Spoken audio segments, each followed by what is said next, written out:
જ્યાં સુધી ઈવીએમ છે ત્યાં સુધી નરેન્દ્ર મોદીને કોઈ નહીં હરાવી શકે. કોઈનામાં તાકાત નથી નરેન્દ્ર મોદીને હરાવવાની. જ્યાં સુધી ઈવીએમ મશીન છે ત્યાં સુધી તાકાત હોય તો આવે સામે, બેલેટ પેપર ઉપર ચૂંટણી કરીને બતાવે. લોકોને પણ ખબર પડે કે નરેન્દ્રભાઈ મોદી અત્યારે જે જનતાના હીરો બની ગયા છે, દેશના એક મહાન પ્રાઇમ મિનિસ્ટર બની ગયા છે લોકો માટે. લોકો નરેન્દ્ર મોદીને પસંદ કરે છે. તો તાકાત હોય તો એક વખત બેલેટ પેપર ઉપર ચૂંટણી કરીને બતાવે, પછી જોઈએ કે નરેન્દ્ર મોદીમાં કેટલી તાકાત છે અને આ વ્યક્તિમાં કેટલી તાકાત છે. જે વિડીયો બતાવવાનો છું એ વિડીયો બરાબર ધ્યાનથી સાંભળજો. ફરી એક વખત સુપ્રીમ કોર્ટના વકીલ થયા છે ગુસ્સે અને નરેન્દ્ર મોદીને આપી છે શું ચેલેન્જ. વિડીયો સાંભળીને તમારા હોશ ઉડી જશે દોસ્તો. વિડીયો વધુમાં વધુ શેર પણ કરજો અને હું આશા કરું છું કે વિડીયો બરાબર ધ્યાનથી સાંભળજો અને ફક્ત સાંભળવાનો નથી, વિડીયોને સમજવાનો પણ છે. કારણ કે સંવિધાન ખતમ કરવાની કોશિશ થઈ રહી છે. જો સંવિધાનને બચાવવું હોય તો આ વિડીયો સમજવો ખૂબ જરૂરી છે દોસ્તો. જે વિડીયો બતાવું છું એ સાંભળો તમે. इस बीच में मैं आपको बता देता हूं कि जो साथी लगातार काम कर रहे हैं, जिन्होंने 13 पॉइंट रोस्टर के विषय में भी लड़ाई लड़ी और उसमें हाईकोर्ट के जजेस रिटायर्ड भी हैं. अभी हमारी 3 दिन पहले वेबिनार पर उनसे मीटिंग वगैरह हुई, सारी बातें, तो उसमें तय किया गया है कि देश भर में 3 जनवरी को जो व्यक्ति जहां भी हैं, जो लोग जहां पर ही हैं, वही अपने जिले कार्यालय पर कलेक्टर को जाके राष्ट्रपति के लिए ज्ञापन दें कि भाई ईवीएम से चुनाव नहीं होना चाहिए. ये एक व्यवस्था की गई है और 6 जनवरी को दिल्ली में मिलेंगे. देन उसके बाद में डिसाइड होगा क्या होना है, कैसे होना है. और 17 जनवरी की अभी कॉल है, कंफर्म हो जाएगी, लेकिन अभी कॉल यह है कि 17 जनवरी को ईवीएम को लेकर भारत बंद किया जाएगा. पर ये भारत बंद किया जाएगा, पर ये जो भी कुछ होगा 6 जनवरी को सारी चीजें फाइनल होगी. अगर ईवीएम से चुनाव होगा तो इस देश के लोग कुछ भी कर लें, पॉलिटिकल पार्टियां कुछ भी कर लें, आप मोदी को नहीं हरा पाएंगे. अभी मंच से बात हुई और मैं कहता हूं अगर मोदी की औकात है और मोदी में इतना ही दम है और इतना ही पसंद करते हैं, 50 और 60% है, तो मोदी आए ना सामने, बैलेट पेपर से चुनाव होने दे और बिल्कुल निष्पक्ष चुनाव होने दे. उसके बाद पता लगे कि मोदी कहां खड़ा है. मैं दावे के साथ कह रहा हूं, एक नहीं 1000 मोदी एक सीट पर खड़े हो जाए और उनका चाणक्य भी खड़ा हो जाए तो भी 40 से ज्यादा सीटें बीजेपी जीत नहीं पाएगी. यह है, हिम्मत है तो आके दिखाए मैदान में, लेकिन हिम्मत नहीं है क्योंकि मोदी निहायत कायर व्यक्ति है. इसलिए बेईमानी से और संस्थाओं को, जो संस्थाएं इलेक्शन को पूरी तरह से अपने काबू में करके, विशेषकर इलेक्शन कमीशन काम कर रहे हैं, उसकी गुलामी कर रहे हैं, उनके माध्यम से जीत कर आता है. हिम्मत है तो आए ना बैलेट पेपर से के, तब पता लगेगी कि बात तो आज के इवेंट से करेंगे. किस उद्देश्य के साथ रखा गया है ये सारे इवेंट? देखिए, उद्देश्य यह है कि 25 दिसंबर 1927 को बाबा साहब ने जो मनुस्मृति का दहन किया था, वो किसी एक पुस्तक का दहन नहीं था, वो तो सांकेतिक था. लेकिन असली जो चीज थी वो थी कि जो असमानता पर आधारित व्यवस्था है, जिसको इस देश के बहुत बड़ी संख्या में जो लोग उन पर थोपा जा रहा था, उनका शोषण किया जा रहा था, उसको खत्म करने के लिए समानता पर आधारित एक व्यवस्था बने जिसमें हर किसी को उसका हक और अधिकार मिले. वो एक संस्कृति बाबा साहब डॉक्टर अंबेडकर ने मनुस्मृति के दहन के बाद स्थापित की, शुरू की. उसी की याद में जो है, या उसी को आगे बढ़ाते हुए ये आज का सम्मेलन किया गया, जो मिशन जय भीम के जो संस्थापक है राजेंद्र पाल गौतम साहब, उनके माध्यम से जो किया गया और सारे साथी यहाँ पर इकट्ठे हुए. सर, कहा जाता है, कई लोग ये कहते हैं कि मनुस्मृति को जला तो दिया बाबा साहेब ने, उन संकेतों को मिटा तो दिया, लेकिन आज भी कई ऐसे लोग मौजूद हैं इस समाज में जिनकी स्मृतियों में मनुस्मृति अभी भी नहीं. निश्चित रूप से है. आज की जो वर्तमान व्यवस्था आप देख रहे हैं, यूं कहे कि जो राजनीतिक और सामाजिक और ये धार्मिक व्यवस्था जिस तरह से चल रही है, ये यूं कहो कि धर्म विशेष की व्यवस्था को जो लोगों पर थोपने का कार्यक्रम किया जाता है, और उससे भी ज्यादा जब देश का प्रधानमंत्री संविधान के विरुद्ध जाकर, धर्मनिरपेक्ष संविधान होते हुए भी, और किसी भी सरकार को, किसी भी प्रधानमंत्री, किसी भी मंत्री को धर्म उसका व्यक्तिगत मसला है, अपना धर्म जैसा चाहे निभाए, लेकिन सरकारी स्तर पर सारा इंतजाम करके, सरकारी स्तर पर सारी उसकी जो है मतलब पूरा प्रचार करके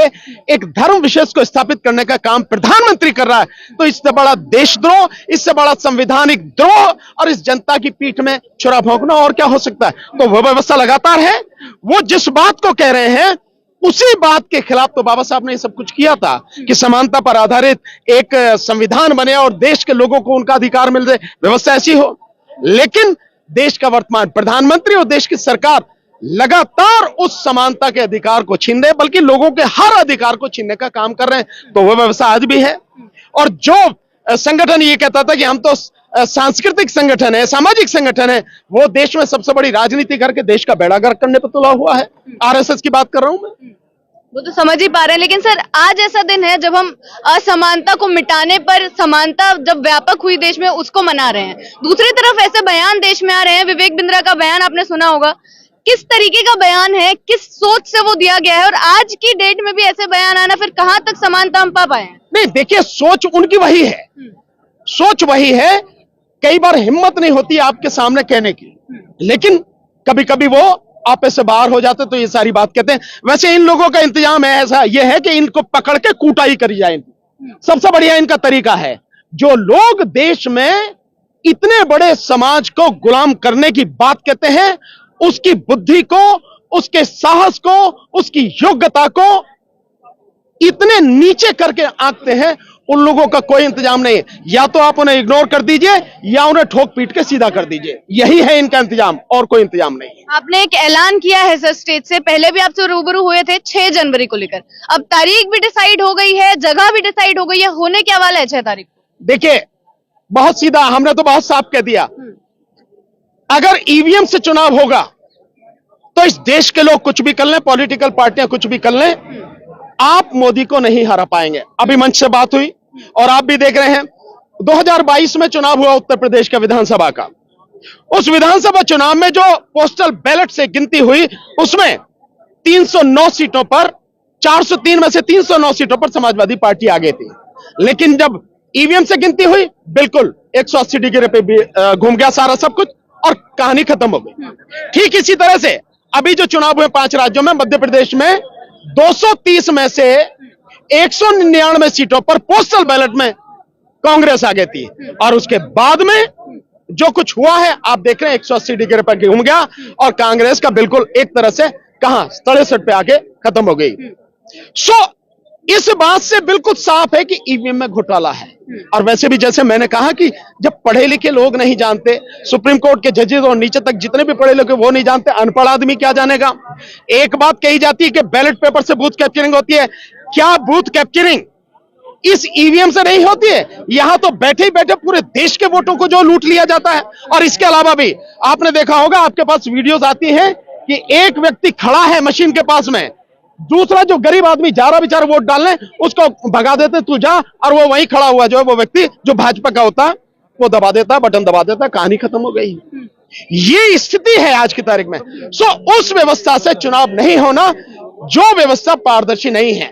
और इलेक्शन का बहुत सीधा सा है, इलेक्शन के लिए चुनाव स्वतंत्र, निष्पक्ष और पारदर्शी होना चाहिए, और पारदर्शी चुनाव के लिए आपको बैलेट पेपर ही लाना होगा।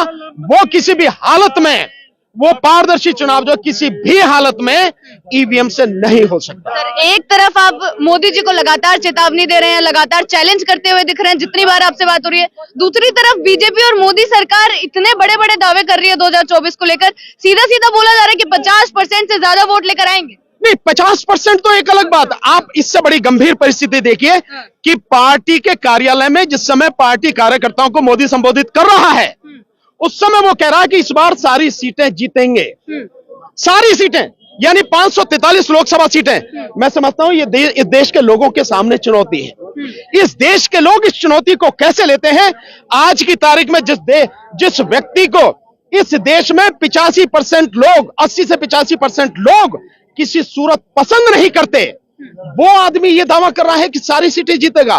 किस लिए कर रहा है? क्योंकि उसके पास ईवीएम है। आप कितनी वोट उसके खिलाफ दे दो, ईवीएम से वो जीत के आ जाएगा, इसीलिए दावा कर रहा है। और मैं कहता हूं अगर मोदी की औकात है और मोदी में इतना ही दम है और इतना ही पसंद करते हैं, 50 और 60% है, तो मोदी आए ना सामने, बैलेट पेपर से चुनाव होने दे और बिल्कुल निष्पक्ष चुनाव होने दे, उसके बाद पता लगे कि मोदी कहां खड़ा है। मैं दावे के साथ कह रहा हूं, एक नहीं 1000 मोदी एक सीट पे खड़े हो जाएं और उनका चाणक्य भी खड़ा हो जाए तो भी 40 से ज्यादा सीटें बीजेपी जीत नहीं पाएगी। यह है, हिम्मत है तो आके दिखाए मैदान में, लेकिन हिम्मत नहीं है क्योंकि मोदी निहायत कायर व्यक्ति है। इसलिए बेईमानी से और संस्थाओं को, जो संस्थाएं इलेक्शन को पूरी तरह से अपने काबू में करके, विशेषकर इलेक्शन कमीशन काम कर रहे हैं, उसकी गुलामी कर रहे हैं, उनके माध्यम से जीत कर आता है। हिम्मत है तो आए ना बैलेट पेपर से करके, तब पता लगेगी कि कहां खड़ा है। सर, इतना बड़ा आंदोलन का आह्वान जो आपने किया है, 6 तारीख को तस्वीरें कैसी निकलने वाली है जंतर मंतर से? देखिए, जो आह्वान हमने किया है 6 जनवरी को यहां पर जंतर मंतर पर 12 बजे हमने देश भर के लोगों को बुलाया। यहां जितने भी साथी हैं उनसे भी हमने कहा है कि सब लोग आए, क्योंकि ये किसी व्यक्ति का नहीं। और दूसरा, इसीलिए जो आंदोलन है, उस आंदोलन के लिए एक संगठन बनाया गया है, ईवीएम हटाओ संयुक्त मोर्चा। तो इसमें सभी संगठन, सभी पार्टियां जो भी आने चाहते हैं व्यक्तिगत रूप से, सब आमंत्रित हैं। 6 तारीख को यहां आंदोलन होगा और उसी के बाद जो संगठनों के लोग हैं उन सब से बात करके तब निश्चित होगा कि आगे की रणनीति कैसे चलेगी। સાંભળ્યું ને? તો આ વિડીયો ફક્ત ને ફક્ત જે લોકોએ જોયો છે એને મારે કહેવું છે કે જો સમજ ન પડી હોય તો આ વિડીયો બીજી વખત જોઈ લેજો અને આ વિડીયોમાં શું કહેવા માગે છે એ વાતને બરાબર સમજી લેજો, કારણ કે આવનારા દિવસોમાં જો ઈવીએમથી આ સરકાર બની ગઈ તો અત્યારે જે રીતે જનતા પીસાઈ રહી છે આના કરતાં ડબલ જનતાને પીસાવાનો વારો આવી શકે એવું કંઈક ને કંઈક આ વકીલોનું કહેવું છે। એટલા માટે બેલેટ પેપર ઉપર ચૂંટણી કરીને જીતીને બતાવે, ઈવીએમના બહિષ્કાર કરવા માટે આ સુપ્રીમ કોર્ટના મોટા મોટા વકીલો એકઠા થયા છે। વધુમાં વધુ વિડીયોને શેર કરો, દરેક લોકો સુધી પહોંચે। પસંદ આવ્યો હોય તો લાઈક કરવાનું